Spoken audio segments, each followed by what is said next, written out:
Hi. Do you know what's worse than having to unpack your suitcase? It's having to unpack your suitcase for a trip that you didn't even get to go on. I'm in my closet and I'm not in Palm Beach, Florida right now. And long story, but I am standing here, getting ready to unpack all my things. My husband is flying there now, so he hasn't landed yet. Basically, in the middle of the night last night, we had to get to bed as early as possible, which we didn't. It was still late trying to get everything done and organized, but we had like air conditioner troubles. Like it kept turning on and off and on and off, and we get it to be working again and so forth. But then in the middle of the night, I decided to completely give up the ghost, and it's dead. We have two units, one that handles the upstairs and our bedroom, which is down on the main floor, and another unit that does the whole rest of the house. And so anyway, the unit that does the bedrooms, you know, upstairs and then our bedroom down here, is the one that decided to die. So we're all just trying to get through the night. It's kind of hot and, you know, not normal. So did that. Woke up at 4:45 because that's when I had to get up and get ready to go, get the plane. And it is storming, thunderstorms so bad. I mean, it's shaking the house. I look online and the thunderstorms are supposed to last till, you know, like into the late morning. So I'm like, there's no way this plane's going to take off on time. So then I look in the Palm Beach weather. It's supposed to storm all day today, all day tomorrow. So I'm like, okay, and all weekend really. And then our airline even emailed us yesterday saying that because of the weather that's planning to come through over the weekend, to count on the fact that our flight will probably be delayed, if not completely canceled, on Sunday coming home. So I really needed to be home on Monday. I only have 3 more days to get back from this trip, unpack, repack, and get things ready, because then I'm leaving to my parents' house for a little over a week. So I needed to have things settled here before that happened. So I really decided, you know what? I think that this turning his business trip thing into a little mini vacation for us is not going to work this time. So we canceled my flight, and my husband's just going to do his business and come straight home tomorrow night. And in the meantime, I called the AC guy, the repairman, and he should be here sometime between 1 and 2. And we're expecting another huge storm to come through around between 2 and 3. So hopefully he can get that taken care of and figured out. And I think it just needs to be recharged and all sorts of stuff. So I'm home. I'm not in Florida after all. Whatever, you know. And then next week I'll be going to my parents. I'll talk to you guys all about that in another video, I'm sure. But I don't know, I might do it here, who knows. But anyway, this is my day today, hanging out here, air conditioner guy, and getting to unpack my suitcase. Okay, that is done. I can just set this, I'm just actually gonna set this right here because I have to pack it again in a few days.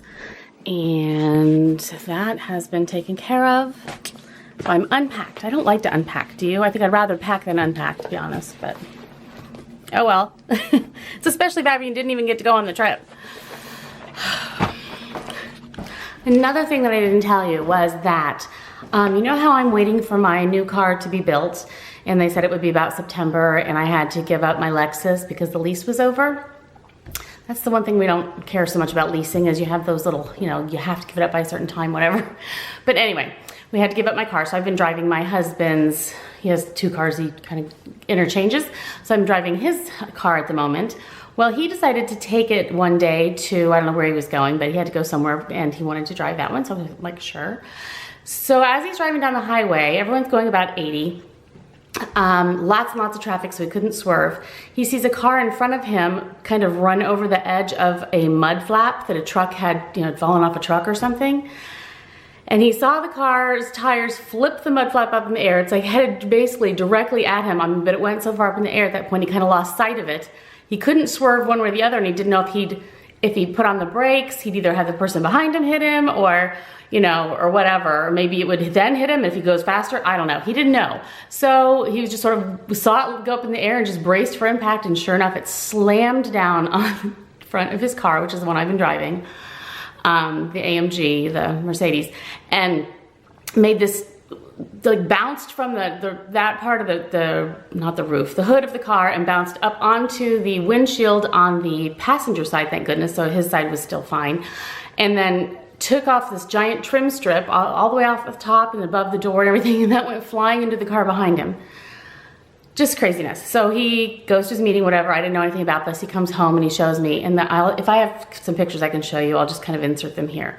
So I'm like, oh my goodness. So anyway, we've been dealing with getting that back together. And luckily, all of the, like what looks like damage on the hood and the window, most of it was just superficial, like kind of like mud flap, rubber rubbing stuff, and he could just buff that out. There wasn't any denting or any cracking of the windshield or anything, so that was really good. But it did tear off that complete trim strip that we have to get replaced. So right now it's usable, and I'm still using that car, but the trim strip has been, so we have that to deal with too, so that's going on right now. And the AC guy's coming, and I know the insurance is gonna call about that piece that we have to get ordered. And so it's kind of a day of just sort of getting things done. But right now it's a rare moment of sun, and I'm gonna run out there and check on my plants because I haven't had any time to check on them. I know they've had plenty of water because of all the rain, but I need to check on other stuff. So I thought I'd bring you with me because I get people asking about the pumpkins all the time, and you are going to be amazed by how much they have grown. So here we go. Yes, my friends, the pumpkins have gone crazy. And we are pushing them as much as we can, keep pushing them that way so that they don't overtake my herbs and my tomatoes, which have also gone crazy. They have just, they're doing really well. Okay, you're fogging up. Hold on.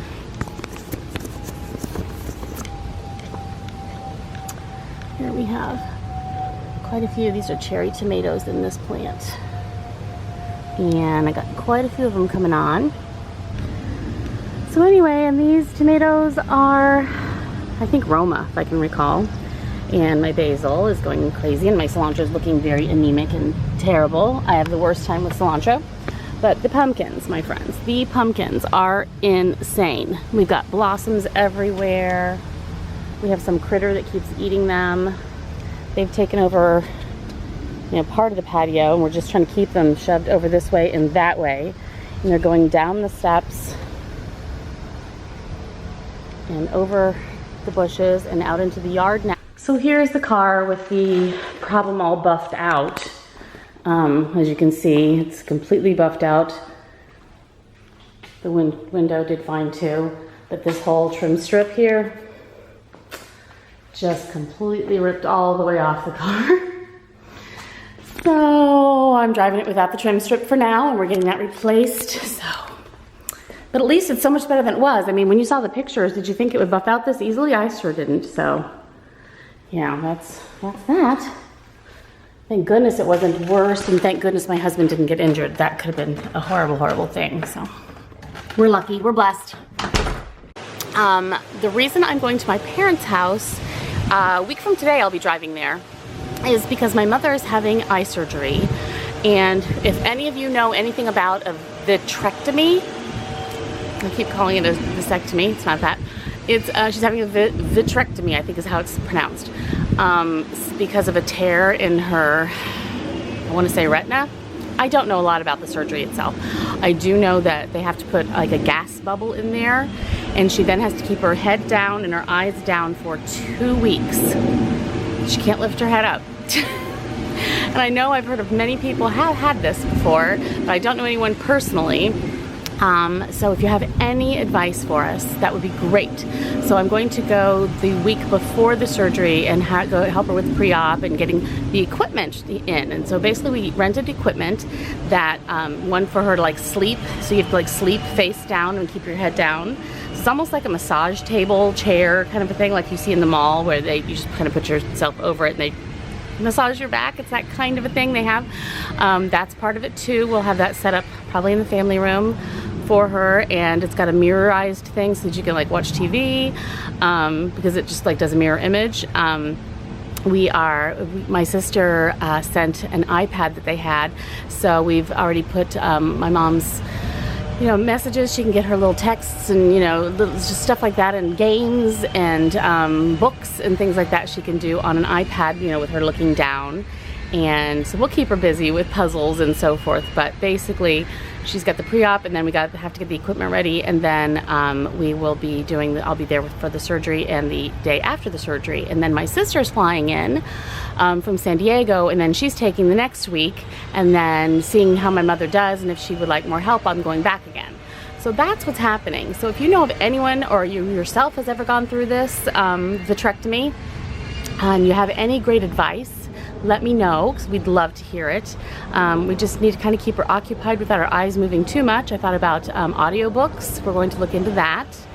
But that's happening, yes. So I'll be going a week from today. So we will get some vlogging done, and you'll be at my house where I grew up, and that's where we'll be for that. And so of course I'll, show you some stuff, but I'm not gonna, not gonna show everything, but you'll come along with us, I'm sure. So I'd love advice. I could really use some if you have any to give. It is really humid here. I'm just starting to sweat, and I just got out here. But I'll bet I'm getting more sun than my husband is, even in Florida. It's storming there all day. We're supposed to get more storms all the way through the weekend, so we'll get our fair share. And we'll probably get mosquitoes after that. I got a name of a painter guy from my friend Stephanie, who lives down a few houses down. She knows a guy that does a really good job painting interior, and so I'm going to give him a call, and that will force me to pick paint colors. And the first room I'm starting with, I believe, is the master bedroom, because I'm over that chocolate brown, dark chocolatey brown color. It was striking, but I'm done. And I need to find a color for our family room too. I'm finished with that color also. I'm over it. So those need to happen. We said when we moved here, that was the color that was on the walls. And when we moved here, we were like, we want to change that. And it's been 4 years now, so we haven't changed it yet. And now I think it's time. So doing that too. So I got to call the painter. And yeah, just going through our mail. For some reason, I now get Southern Living magazine, and I did not order it or anything, so I really don't know what that's all about. But anyway, just going through the mail, and it turned out to be a really pretty day. It's really, really muggy and stuff, but, and very humid, but it was a very nice day. Got the air conditioner fixed, no problem. I love our plumber air conditioning guy. He's the sweetest thing ever, and so that worked out, so that's done. And there were a few other things I did, and I feel like fairly accomplished. So at least I got some stuff done. And my husband is having his business dinner in Florida right now, and he says it's thunderstorming there. So just as we suspected, so maybe it was a good idea, although I'm still sad I'm not there, but it'll be okay. But yeah, that's been my exciting day, and I just wanted to get on here and tell you that I didn't go, and after I had done the packing thing, I thought I at least need to tell you guys I didn't end up going, so. That's what happened, and I'm sure I will see you guys again real soon. Thanks for joining me. Bye.